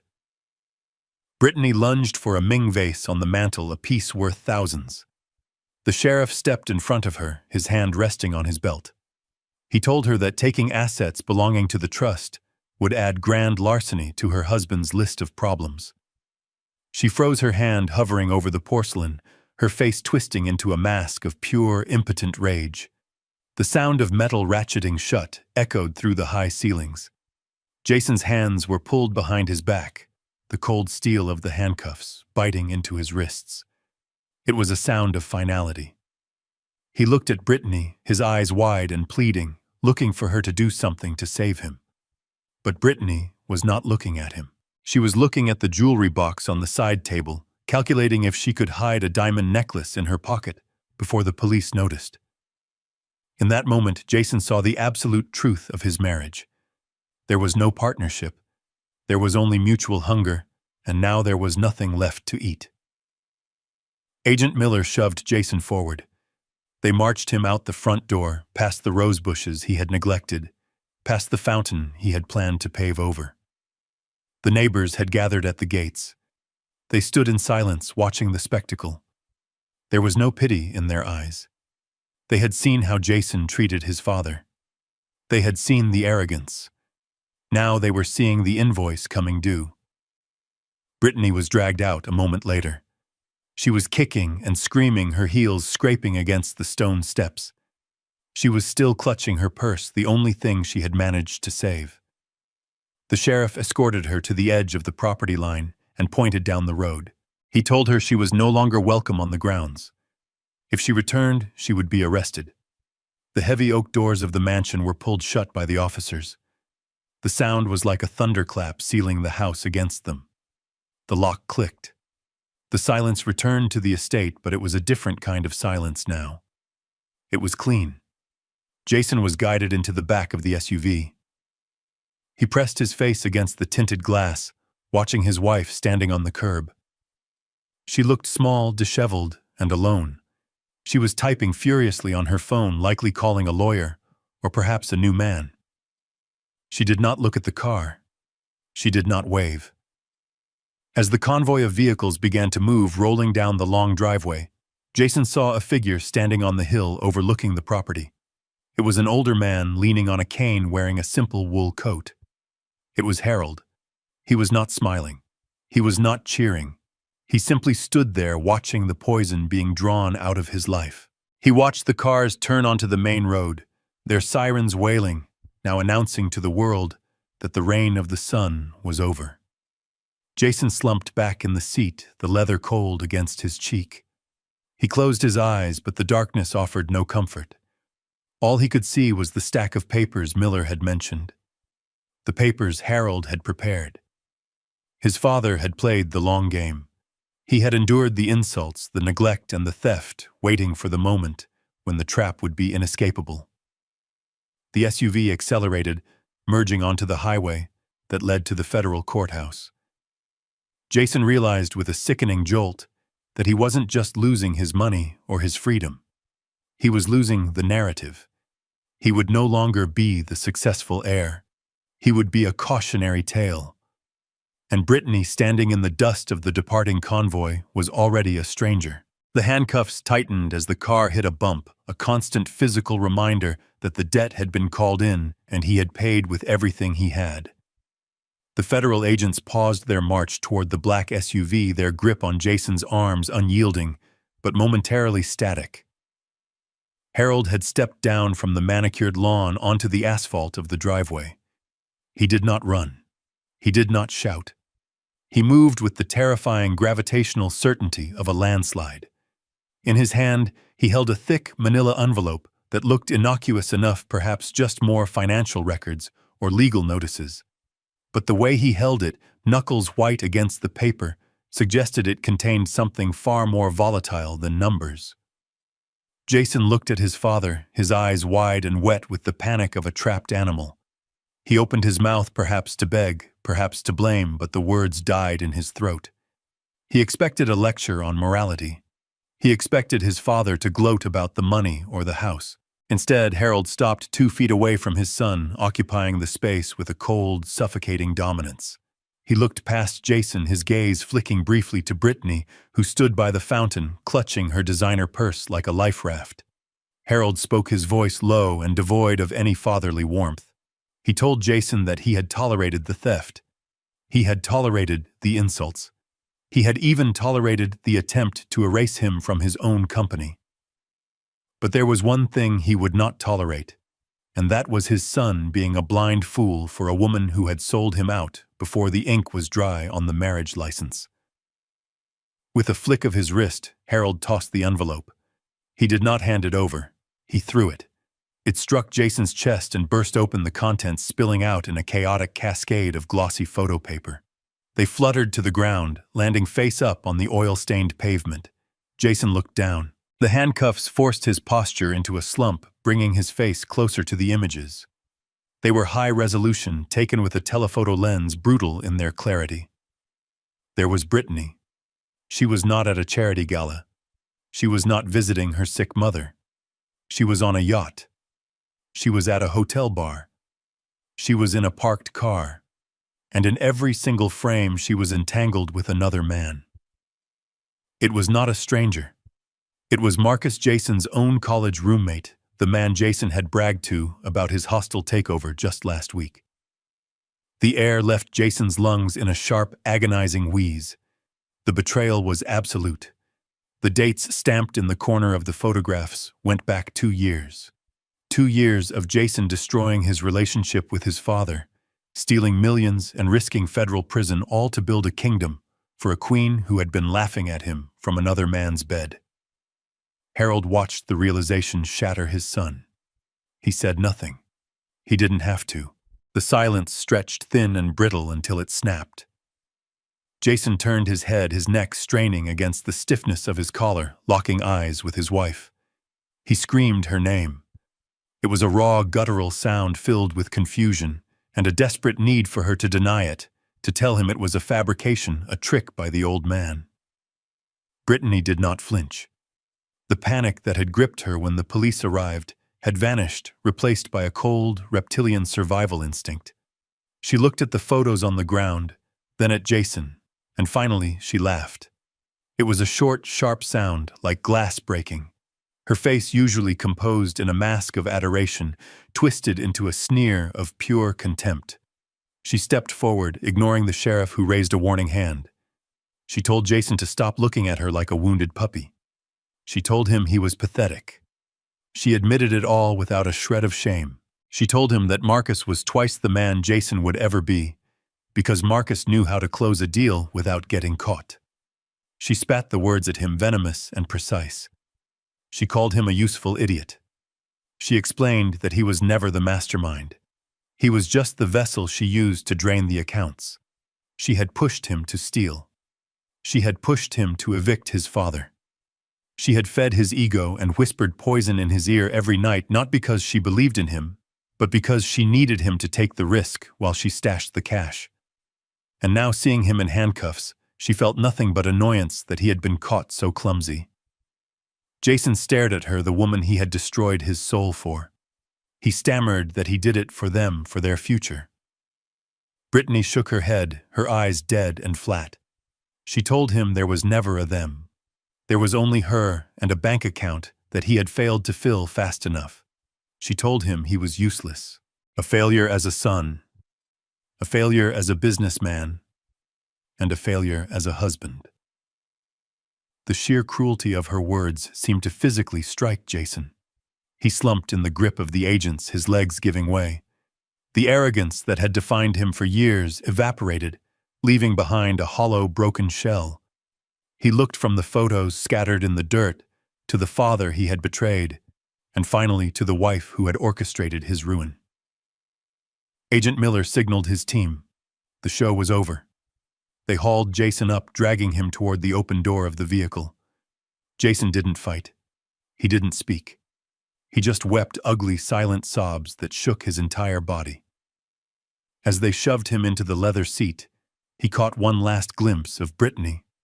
She was already turning away, pulling her phone out, likely deleting his number, erasing him from her life as easily as deleting a file. The door slammed shut, sealing Jason inside his new reality. Harold stood alone on the driveway, surrounded by the scattered photographs, the debris of a false life. He watched the car pull away, the red and blue lights reflecting in his eyes. He felt no triumph. He felt only the heavy, quiet burden of being right and the tragic peace of a house that was finally completely empty of lies. The heavy steel door slid open with a grinding mechanical screech that echoed off the cinder block walls. The visitation room was a box of gray paint and fluorescent hum smelling of floor wax and stale despair. Jason sat on a bolted metal stool, his hands resting on the cold stainless steel table. Gone were the tailored Italian suits, the silk ties, and the gold cufflinks. He was dressed in a bright, ill-fitting orange jumpsuit that washed out his complexion, making him look sickly and small. His hair was unkempt, his eyes rimmed with red, darting around the room with the nervous energy of a man who had suddenly realized he was no longer at the top of the food chain. Harold entered from the other side of the glass partition. He walked slowly, his cane tapping a steady rhythm on the linoleum. He did not sit immediately. He stood there looking at his son through the thick, scratched glass. He looked at the boy he had raised, the man who had tried to bury him. There was no anger in Harold's eyes anymore. The anger had burned out, leaving behind a cold, hard slag of resolve. He sat down, picking up the black phone receiver. He waited. Jason scrambled to pick up his own receiver, his hands trembling. He pressed the plastic against his ear so hard his knuckles turned white. He didn't say hello. He didn't ask how Harold was.